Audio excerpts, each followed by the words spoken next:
نحمد الله العظيم ونصلي ونسلم على الرسول الكريم أما بعد قال الله تعالى في كلامه القديم والفرقان الحميد أعوذ بالله من الشيطان الرجيم بسم الله الرحمن الرحيم إنما أموالكم وأولادكم فتنة صدق الله العظيم. புகழனைத்தும் உலகத்தை படைத்து அதை பரிபாலித்துக் கொண்டிருக்கின்ற அல்லாஹ்வுக்கே உரித்தாகட்டும். அன்பிற்கும் பெருமதிப்பிற்குரிய ஜமாத்தார்களே, இன்றோடு தராவீஹ் 10 நிறைவடைந்திருக்கிறது. ரமலானின் முதல் 10 நாம் நிறைவு செய்திருக்கின்றோம். தராவீஹ் நாளை நோன்பு 10.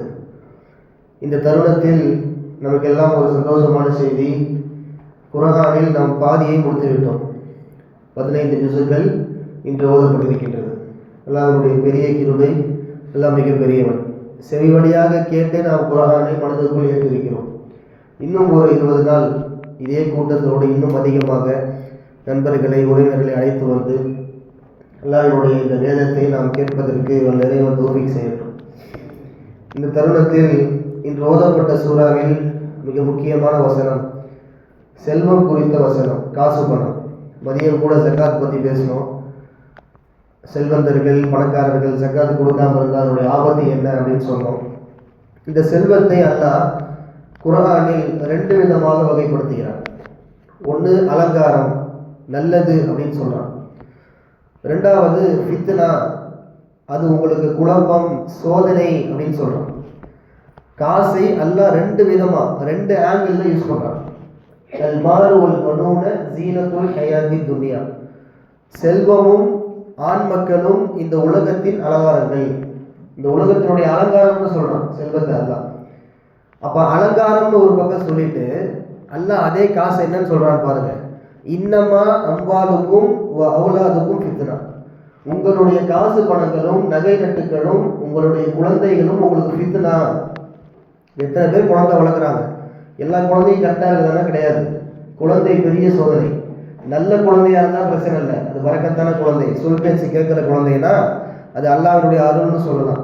சொல் பேச்சை கேட்காம கட்டுக்கடங்காத ஒரு குழந்தை என்றால் அல்லாஹ் பாதுகாக்க வேண்டும், அது சோதனை என்று அல்லாஹ் சொல்லுகிறான். அப்போ காசு பணத்தை அல்லாஹ் ஒரு பக்கம் புகழுகிறான், என்னுடைய நியமத் என்று சொல்லுகிறான். இன்னொரு பக்கம் அந்த காசை ஃபித்னா, அது உங்களுக்கு சோதனைன்னு அல்லாஹ் சொல்றான். இப்போ ஒரு செல்வம் அது நல்லதாகவும் கெட்டதாகவும் ஆகுவது நாம் பயன்படுத்தக்கூடிய முறையில் தான் இருக்கிறது. நல்லா கவனிங்க. ஒரு சஹாபி ஸஅலபா ரலியல்லாஹு அன்ஹு, சஹாபாக்கள்னாலே மேன்மைக்குரிய மக்கள், ரசூலை பார்த்து ஈமான் கொண்ட ஒரு மிகப்பெரிய சமூகம், தோழர்கள். அந்த தோழர்களில் ஒரு சஹாபி, எந்நேரமும் பள்ளியோடு தொடர்பில் இருக்கக்கூடிய அவர், பள்ளியோடு அல்லாஹ் திக்ர் என்று எந்நேரமும் பள்ளியோடு தொடர்பில் இருக்கக்கூடிய அவர். ஒரு நாள் அவருக்கு செல்வத்தின் மீதான ஆசை வருகிறது. ஒரு ரசூலுல்லாஹ் போய் கேட்குறாங்க, யா ரசூலல்லாஹ், எனக்கு நிறைய செல்வம் வேணும், அதுக்கு உங்களுடைய துவா வேணும். ரசூலுல்லாஹ் துவா செஞ்சுட்டா துவா நிச்சயம் கபூலாகும். ரசூலுல்லாஹ் சொல்கிறாங்க, எப்பா நீ இப்போ இருக்க மாதிரியே இரு, அதுதான் உனக்கு கரெக்டு. அல்லாஹ்வுடைய பாதையில் நீ கரெக்டாக இருக்கிற, செல்வத்தை அதிகமாக கேட்காதப்பா, சேலவா உனக்கு அது செட் ஆகாது. நீ இப்போ பள்ளியோடு இருக்கிற, அல்லான்னு இருக்கிற, இதே பாதையில் அல்லாஹ் வாழ்க்கையில் வரக்கத் செய்வான்னு சொல்லிட்டாங்க. ஆனால் அந்த சஹாபி உடலை, ரசூல் துவா செஞ்சால் அதில் கண்டிப்பாக நல்லது இருக்குன்னு சொல்லி இவங்க நினைக்கிறாங்க. ஆனால் ரசூலுக்கு தெரியுது இவங்க தவறான வழியில் போயிடுவாருட்டு. ரசூலுடைய சொல்லுக்கு கொஞ்சம் மறுத்து, அந்த சைத்தாங்க விளையாடுவான் இல்லையா, நபிமார்கள் மட்டும்தான் பாவத்திலிருந்து பாதுகாக்கப்பட்ட மக்கள். சஹாபாக்கள் மனதிலும் சைத்தான் சில தீண்டுதல்களை போடுவான், அதுலேருந்து அவங்க மீண்டும் வந்துடுவாங்க, அது வேறு விஷயம். இப்போ இந்த சஹாபி என்ன சொல்கிறாரு, இல்லை ரசூல்லா நீங்கள் கேளுங்க அப்படின்னு சொல்லிட்டு ரசூல்லா துவா செய்ய சொல்கிறாரு. ரசூல் துவா செய்கிறார்கள், யார்தான் இவருக்கு செல்வத்தை கொடுப்பாயாக சொல்லி. கொஞ்ச நாட்களில் செல்வம் வருகிறது. ஏதோ ஒரு வழியில் வியாபார ரீதியாக பெரிய ப்ராஃபிட் அடைஞ்சிடுறாரு. பெரிய ப்ராஃபிட் அடைய பார்த்தீங்க அப்படின்னா, பள்ளிவாசலோடு தொடர்பில் இருந்த சேலபா பள்ளிவாசல் தொடர்பு இல்லாமல் போகிறது. எந்நேரமும் ஜமாத்தோடு தொடரக்கூடிய சேலபா ஜமாத்தை விடுறாரு. ஜமாத்தை விட்டு அவர் ஒரு கட்டத்திற்கு பின்பாக தொழுகையவே விடுறாரு. நல்லா பாருங்க, இவர் சும்மா 5 வக்துக்கு வந்துட்டு போற சஹாபி அல்ல, எந்நேரமும் பள்ளியோடு தொடர்பு இருக்கக்கூடிய ஒரு சஹாபி. பள்ளிவாசலின் புறா என்று சொல்வார்கள் அவர்களை. மற்ற சஹாபாக்கள் பார்த்தா கூட சொல்லுவாங்க, பள்ளிவாசலுடைய புறா வராது அப்படின்னு சொல்லுவாங்க. இந்நேரமும் பள்ளியோடு தொடர்பு இருக்கக்கூடியவர். ஆனால் அவருக்கு பாருங்க, செல்வம் வந்த பின்னாடி அல்லாஹ்வின் நினைப்பை விட்டு அவர் தூரமாக ஆகிறார். நாள் கடக்க கடக்க கடக்க சாலபாவின் வாழ்க்கை அப்படியே தலைகீழாக மாறுகிறது. இதுதான் ரசூலுல்லாஹ் அன்னைக்கே சொன்னாங்க, சாலபா உனக்கு அது செட் ஆகாது. அப்ப செல்வம் இவருக்கு ஃபித்னாவாக அமைந்து விட்டது. செல்வம் இவருக்கு ஃபித்னாவாக அமைஞ்சிருச்சு. இன்னொரு சஹாபி, ரசூலுடைய ஹாதிம், பணியாளர் அனஸ் ரலியல்லாஹு அன்ஹு, உங்களுக்கு தெரியும், ரசூல்கிட்ட இருந்து அதிகமாக இந்த உம்மத்துக்கு ஹதீஸை அறிவித்த ஒரு நபர். ஹதீஸ் நம்ம வாசிக்கும் போது பார்த்துருப்போம், அனஸ்ன்னு சொல்லிட்டு. ரசூலுல்லாஹ் கிட்ட 10 வருஷம் அவங்க பணியாளராக இருந்தாங்க. இப்போ ரசூலுல்லாஹ் அவங்களுடைய பணி சேவையெல்லாம் பார்த்துட்டு துவா செய்கிறாங்க, அல்லாஹும்ம பாரிக் லஹு ஃபீ மாலிஹி வ வலதிஹி வ ஃபீ உம்ரிஹி. யா அல்லாஹ், இந்த அனஸ் என்ற இந்த நபருடைய குழந்தைகள், செல்வம், ஆயுளில் பரக்கத் செய்வாயாக அப்படின்னு ரசூலுல்லாஹ் துவா செய்கிறாங்க. அவர் கேட்காமே துவா செய்கிறாங்க ரசூலுல்லாஹ். ஏன்னா அவர் ரூட் எப்படி இருக்குன்னு ரசூலுல்லாஹ்க்கு தெரியும். அப்போ ஆயுள், செல்வம், குழந்தை, ரசூலின் துவா பரக்கத், அவர் பெரிய செல்வந்தராக மாறுகிறார். குழந்தை 100 பெறுகிறார். 1 அல்ல 2 அல்ல, 100 குழந்தை பெற்ற சஹாபி என்ற பெருமையை அவர் சேர்க்கிறார். 100 குழந்தை. ரொம்ப நாள் அவர் கழிச்சு இறந்து போனார் அப்படின்றது வரலாறு. இவர் விஷயத்துல பாருங்க, காசு நல்லதா அமைச்சிருக்கு, அந்த சஹாபிக்கு கெட்டதா அமைச்சிருக்கு. அப்ப காசு பணம் நல்லதாக அமைவதும் கெட்டதாக அமைவதும் நாம் எப்படி நடந்து கொள்கின்றோமோ அதை பொறுத்து தான்.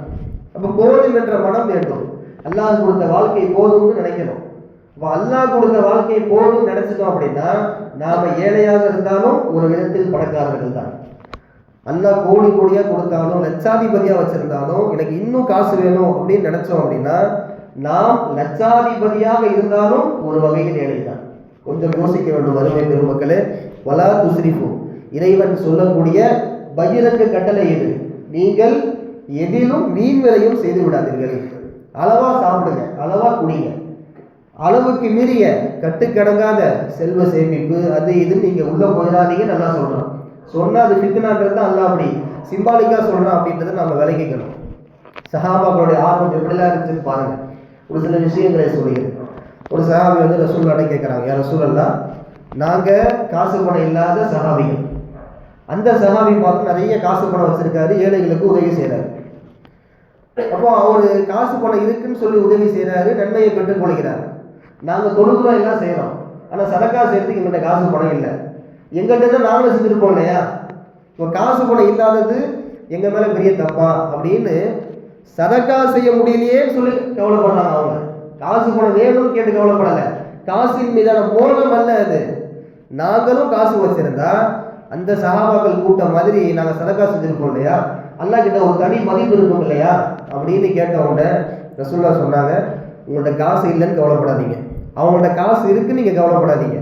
நீங்கள் சுப்ஹானல்லாஹ், அல்ஹம்துலில்லாஹ், அல்லாஹ் அக்பர் தஸ்பீஹ் அதிகமாக ஓதுங்க. நீங்கள் காசு கொடுத்தால் என்ன நன்மையை பெறுவீர்களோ அதை நீங்கள் பெறுவீர்கள். இந்த தந்திரம் அந்த சஹாபாக்களுக்கு தெரிஞ்சு போச்சு. காசு இல்லாத சஹாபிகளுக்கு ரசூலுல்லாஹ் இப்படி ஒரு துவாவை கத்துறாங்க அப்படின்ட்டு. சஹாபாக்கள் நன்மையில முந்தி முந்தி போவாங்க. உலகத்துல முந்த மாட்டாங்க, நன்மையான காரியத்துல முந்தி முந்தி போவாங்க.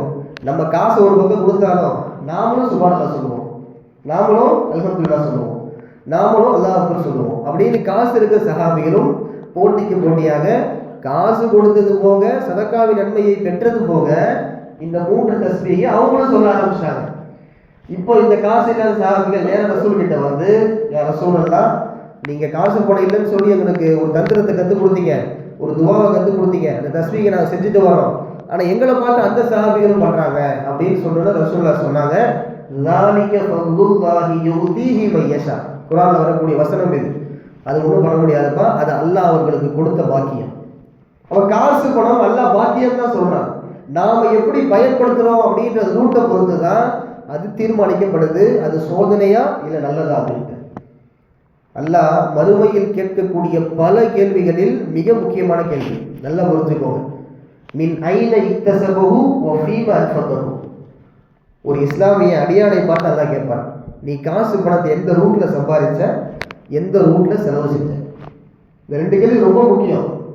எந்த ரூட்ல சம்பாதிச்ச, எந்த ரூட்ல செலவு செஞ்ச? ரெண்டுமே ஹலாலா இருக்கணும். ஒன்று ஹலால், ஒன்று ஹராம்னாலும் மாட்டிப்போம். சம்பாதிக்கிற வழி பார்த்தா ஹலாலா இருக்குது, செலவு செய்கிற ரூட்டு ஹராமாக இருக்குது, இவரும் அல்லாஹ்விடத்தில் குற்றவாளி. சம்பாதிக்கிற ரூட்டு ஹராமாக இருக்குது, செலவழிக்கிற வழி பார்த்தா ஹலாலாக இருக்குது, இவரும் குற்றவாளி. இது ஏழைகளும் வருவாங்க, பணக்காரங்களும் வருவாங்க. அங்கே இப்படிப்பட்ட காசுடைய ஃபித்னாவில் இருந்து நம்முடைய செல்வம், காசு பணம் எல்லாம், நகை நட்டு எல்லாம் நல்லதாக அல்லாஹ்வுக்கு பிடித்த வழியில் செலவு செய்து காசு பணங்கள் ஃபித்னாவாக ஆகாமல் காசு பணங்கள் அல்லாஹ்விடத்தில் பொருத்தத்திற்குரிய காசு பணமாக ஆகுவதற்கு வல்ல இறைவன் உங்களுக்கும் எனக்கும் அருள்பாலிக்கட்டும். வாஹிர் தஅவானா அல்ஹம்துலில்லாஹி ரப்பில் ஆலமீன். அஸ்ஸலாமு அலைக்கும் வரஹ்மத்துல்லாஹி வபரகாத்துஹு.